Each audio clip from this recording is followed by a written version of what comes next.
श्री परमात्मने नमः। अथ अष्टादशोऽध्यायः।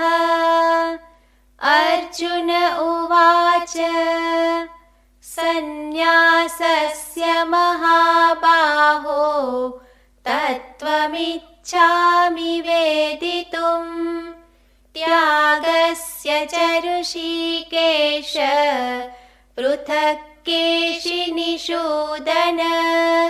श्रीभगवानुवाच काम्यानां कर्मणां न्यासं सन्न्यासं कवयो विदुः सर्वकर्मफलत्यागं प्राहुस्त्यागं विचक्षणाः। त्याज्यं दोषवदित्येके कर्म प्राहुर्मनीषिणः। यज्ञदानतपः कर्म न त्याज्यमिति चापरे। निश्चयं शृणु मे तत्र त्यागे भरतसत्तम। त्यागो हि पुरुषव्याघ्र त्रिविधः सम्प्रकीर्तितः। यज्ञदानतपः कर्म न त्याज्यं कार्यमेव तत्। यज्ञो दानं तपश्चैव पावनानि मनीषिणाम्। एतान्यपि तु कर्माणि सङ्गं त्यक्त्वा फलानि च कर्तव्यानीति मे पार्थ निश्चितं मतमुत्तमम्। नियतस्य तु सन्न्यासः कर्मणो नोपपद्यते। मोहात्तस्य परित्यागः तामसः परिकीर्तितः। दुःखमित्येव यत्कर्म कायक्लेशभयात् त्यजेत् स कृत्वा राजसं त्यागं नैव त्यागफलं लभेत्। कार्यमित्येव यत्कर्म नियतं क्रियतेऽर्जुन सङ्गं त्यक्त्वा फलं चैव सत्यागः सात्विको मतः। न द्वेष्ट्य कुशलं कर्म कुशलेनानुषज्यते।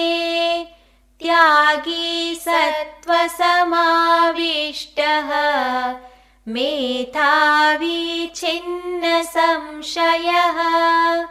न हि देहभृता शक्यं त्यक्तुं कर्माण्यशेषतः। यस्तु कर्मफलत्यागी सत्यागीत्यभिधीयते।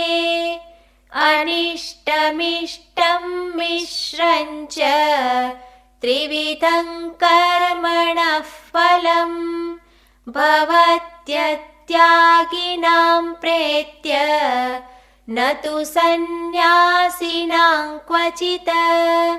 पञ्चैतानि महाबाहो कारणानि निबोध मे। सांख्ये कृतान्ते प्रोक्तानि सिद्धये सर्वकर्मणाम्। अधिष्ठानं तथा कर्ता करणं च पृथग्विधम्। विविधाश्च पृथक् चेष्टाः दैवं चैवात्र पञ्चमम्। शरीरवाङ्मनोभिर्यत् कर्म प्रारभते नरः न्यायं वा विपरीतं वा पञ्चैते तस्य हेतवः तत्रैवं सति कर्तारम् आत्मानं केवलं तु यः पश्यत्यकृतबुद्धित्वात् न स पश्यति दुर्मतिः यस्य नाहङ्कृतो भावः बुद्धिर्यस्य न लिप्यते हत्वापि स इमान् लोकान् न हन्ति न निबध्यते ज्ञानं ज्ञेयं परिज्ञाता त्रिविधा कर्म चोदना करणं कर्म कर्तेति त्रिविधः कर्म संग्रहः ज्ञानं कर्म च कर्ता च त्रिधैव गुणभेदतः प्रोच्यते गुणसङ्ख्याने यथावच्छृणुतान्यपि सर्वभूतेषु येनैकं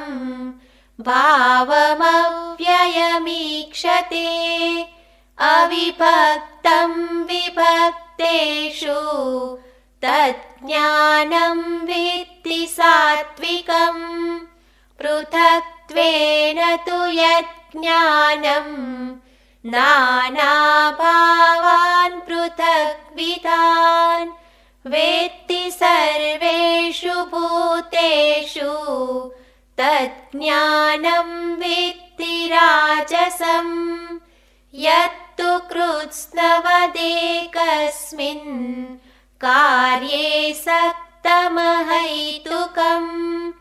अतत्त्वार्थवदल्पञ्च तत्तामसमुदाहृतम् नियतं सङ्गरहितम् अरागद्वेषतः कृतम् अफलप्रेप्सुना कर्म यत्तत् सात्विकमुच्यते यत्तु कामेप्सुना कर्म साहङ्कारेण वा पुनः क्रियते बहुलायासं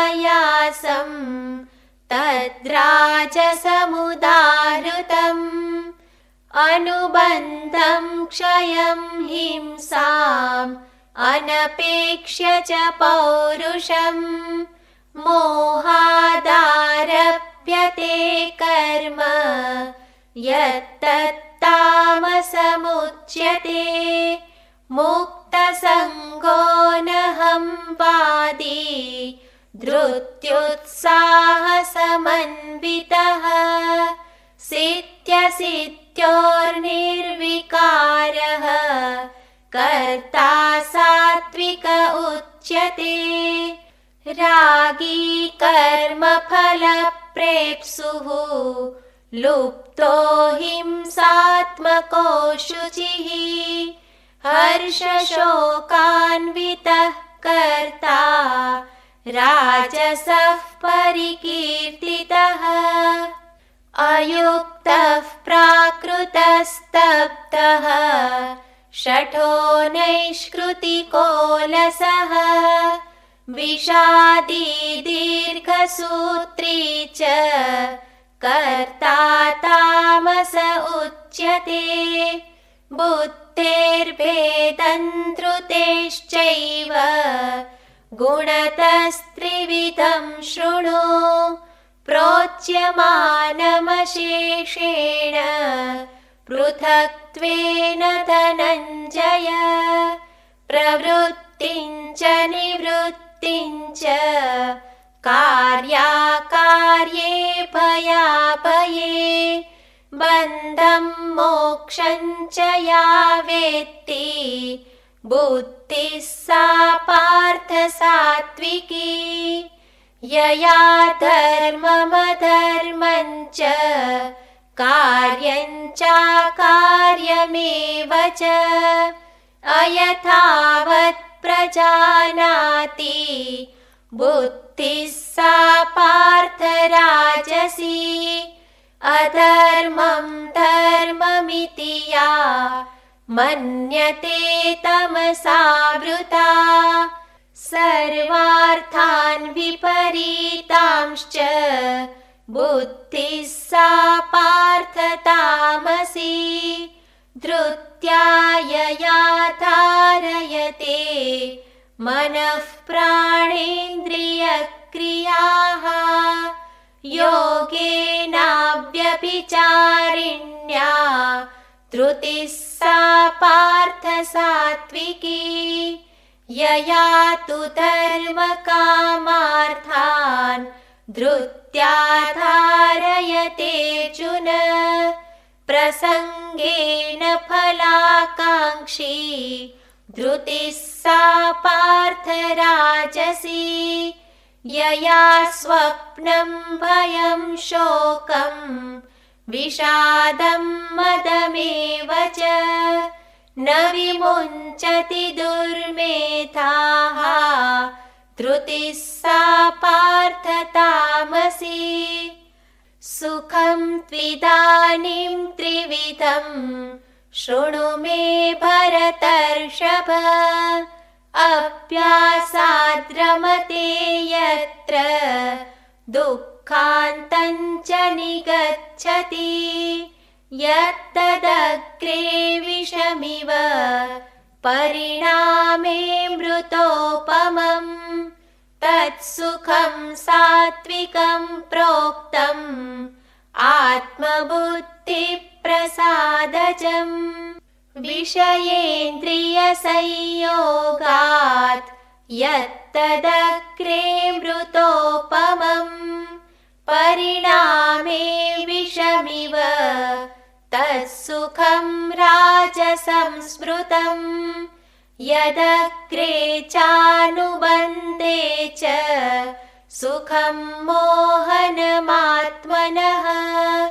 निद्रालस्य प्रमादोत्थं तत्तामसमुदाहृतम् न तदस्ति पृथिव्यां वा दिवि देवेषु वा पुनः सत्वं प्रकृतिजैर्मुक्तं यदेपि स्यात् त्रिभिर्गुणैः ब्राह्मणक्षत्रियविषां शूद्राणां च परन्तप कर्माणि प्रविभक्तानि स्वभावप्रभवैर्गुणैः शमोदमस्तपः शौचं क्षान्तिरार्जवमेव च ज्ञानं विज्ञानमास्तिक्यं ब्रह्मकर्म स्वभावजम् शौर्यं तेजो धृतिर्दाक्ष्यं युद्धे चाप्यपलायनम् दानमीश्वरभावश्च क्षात्रं कर्म स्वभावजम् कृषिगौरक्ष्यवाणिज्यं वैश्यकर्म स्वभावजम् परिचर्यात्मकं कर्म शूद्रस्यापि स्वभावजम् स्वे स्वे कर्मण्यभिरतः संसिद्धिं लभते नरः स्वकर्मनिरतः सिद्धिं यथा विन्दति तच्छृणु यतः प्रवृत्तिर्भूतानां येन सर्वमिदं ततं स्वकर्मणा तमभ्यर्च्य सिद्धिं विन्दति मानवः श्रेयान् स्वधर्मो विगुणः परधर्मात् स्यात् स्वनुष्ठितात् स्वभावनियतं कर्म कुर्वन्नाप्नोति किल्बिषम् सहजं कर्म कौन्तेय सदोषमपि न त्यजेत् सर्वारम्भा हि दोषेण धूमेनाग्निरिवावृताः असक्तबुद्धिः सर्वत्र जितात्मा विगतस्पृहः नैष्कर्म्यसिद्धिं परमां सन्न्यासेनाधिगच्छति सिद्धिं प्राप्तो यथा ब्रह्म तथाप्नोति निबोध मे समासेनैव कौन्तेय निष्ठा ज्ञानस्य या परा बुद्ध्या विशुद्धया युक्तः धृत्यात्मानं नियम्य च शब्दादीन् विषयान् त्यक्त्वा रागद्वेषौ व्युदस्य च विविक्तसेवी लक्वाशी यत वाक्कायमानसः ध्यानयोगपरो नित्यं वैराग्यं समुपाश्रितः अहङ्कारं बलं दर्पं कामं क्रोधं परिग्रहं विमुच्य निर्ममः शान्तः ब्रह्मभूयाय कल्पते ब्रह्मभूतः प्रसन्नात्मा न शोचति न काङ्क्षति समः सर्वेषु भूतेषु मद्भक्तिं लभते पराम् भक्त्या मामभिजानाति यावान्यश्चास्मि तत्त्वतः ततो मां तत्त्वतो ज्ञात्वा विशते तदनन्तरम् सर्वकर्माण्यपि सदा कुर्वाणो मद्व्यपाश्रयः मत्प्रसादादवाप्नोति शाश्वतं पदमव्ययम् चेतसा सर्वकर्माणि मयि सन्न्यस्य मत्परः बुद्धियोगमुपाश्रित्य मच्चित्तः सततं भव मच्चित्तः सर्वदुर्गाणि मत्प्रसादात् तरिष्यसि अथ चेत्त्वमहङ्कारात् न श्रोष्यसि विनङ्क्ष्यसि यदहङ्कारमाश्रित्य न योत्स्य इति मन्यसे मिथ्यैष व्यवसायस्ते प्रकृतिस्त्वां नियोक्ष्यति स्वभावजेन कौन्तेय निबद्धस्वेन कर्मणा कर्तुं नेच्छसि यन्मोहात् करिष्यस्य वशोऽपि तत् ईश्वरः सर्वभूतानां हृद्देशेऽर्जुन तिष्ठति भ्रामयन् सर्वभूतानि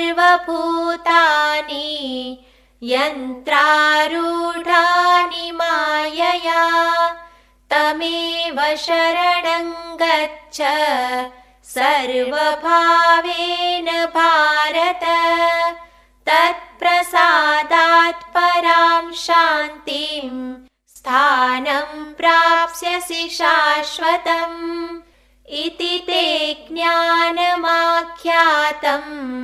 गुह्यात् गुह्यतरं मया विमृश्यैतदशेषेण यथेच्छसि तथा कुरु सर्वगुह्यतमं भूयः शृणु मे परमं वचः इष्टोऽसि मे दृढमिति ततो वक्ष्यामि ते हितम् मन्मना भव मद्भक्तः मद्याजी मां नमस्कुरु मामे वैष्यसि सत्यं ते प्रतिजाने प्रियोऽसि मे सर्वधर्मान् परित्यज्य मामेकं शरणं व्रज अहं त्वा सर्वपापेभ्यः मोक्षयिष्यामि मा शुचः इदं ते न तपस्काय न भक्ताय कदाचन न चाशुश्रूषवे वाच्यं न च मां योऽभ्यसूयति य इमं परमं गुह्यं मद्भक्तेष्वभिधास्यति भक्तिं मयि परां कृत्वा मामे वैष्यत्य संशयः न च तस्मान्मनुष्येषु कश्चिन्मे प्रियकृत्तमः भविता न च मे तस्मात् अन्यः प्रियतरो भुवि अत्येष्यते च य इमं धर्म्यं संवादमावयोः ज्ञानयज्ञेन तेनाहम् इष्टस्यामिति मे मतिः श्रद्धावाननसूयश्च शृणुयादपि यो नरः सोऽपि मुक्तः शुभान् लोकान् प्राप्नुयात् पुण्यकर्मणां कच्चिदेतच्छ्रुतं पार्थ त्वयैकाग्रेण चेतसा कच्चिदज्ञानसम्मोहः प्रनष्टस्ते धनञ्जय अर्जुन उवाच नष्टो मोहस्मृतिर्लब्धा त्वत्प्रसादान्मयाच्युत स्थितोऽस्मि गतसन्देहः करिष्ये वचनं तव सञ्जय उवाच इत्यहं वासुदेवस्य पार्थस्य च महात्मनः संवादमिममश्रौषम् अद्भुतं रोमहर्षणम् व्यासप्रसादात् श्रुतवान् एतत् गुह्यमहं परम् योगं योगेश्वरात् कृष्णात् साक्षात् कथयत स्वयं राजन् संस्मृत्य